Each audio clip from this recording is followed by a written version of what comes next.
China imesema kuwa ilikuwa na wasiwasi mkubwa baada ya meli ya mafuta iliyounganishwa na China kushambuliwa karibu na mlango wa bahari wa Hormuz, huku ikiwa na mzozo unaoendelea unaohusisha Iran, Marekani na Israel.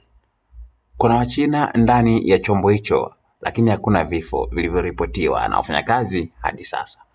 Wizara ya mambo ya nje ya China imesema meli ya mafuta inayomilikiwa na Wachina ilishambuliwa karibu na mlango wa bahari wa Hormuz mapema wiki hii, ikiwa ni shambulio la kwanza lililoripotiwa dhidi ya meli ya mafuta ya China tangu mzozo uanze.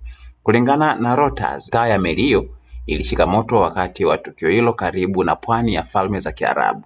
Vyanzo vya usalama wa baharini vilitambua meli hiyo kama meli ya mafuta yenye bendera ya visiwa vya Marshall JV Innovation. Hata hivyo, hadi sasa haijajulikana makombora hayo yaliyoshambulia meli hiyo yanatoka nchi gani. Usiache kusubscribe channel yetu ya YouTube ambayo inasomeka Dodoma TV.